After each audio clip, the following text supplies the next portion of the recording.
કેમ છો વિદ્યાર્થી મિત્રો? આજના આકૃતિ વિશ્લેષણ વાળા ટોપિકમાં તમારા સૌનું સ્વાગત છે.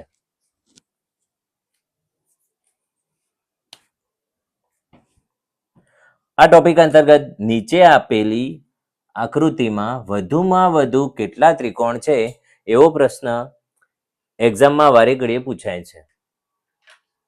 એની પ્રેક્ટિસ માટે અહીંયા એક ત્રિકોણ આપેલો છે. આ ત્રિકોણ આકૃતિમાં આ ત્રિકોણના ઊભા રેખાખંડ વડે અને આડા રેખાખંડ વડે ભાગ પાડેલા છે. આ રેખાખંડો એક કરતા વધુ પણ હોઈ શકે.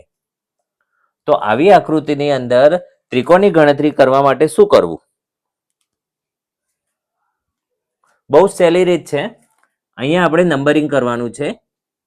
1 2.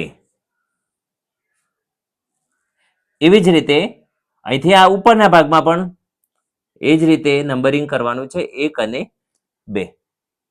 પછી આ 1 અને 2 નો અહીંયા સરવાળો કરવાનો છે. 1 + 2 = 3.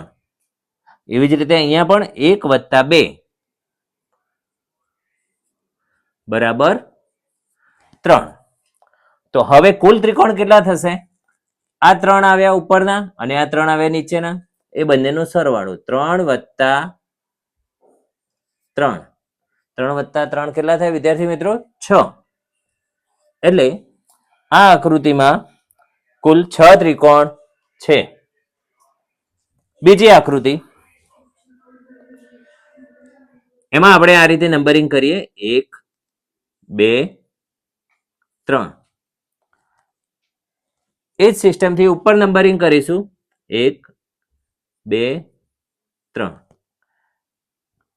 હવે આ અંકોનો સરવાળો કરીશું અહીંયા નીચે 1 + 2 + 3.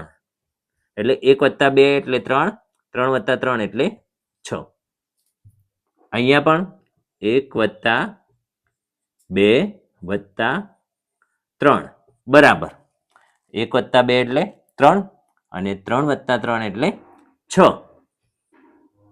તો અહીંયા કુલ ત્રિકોણ થશે 6 + 6 બરાબર 12.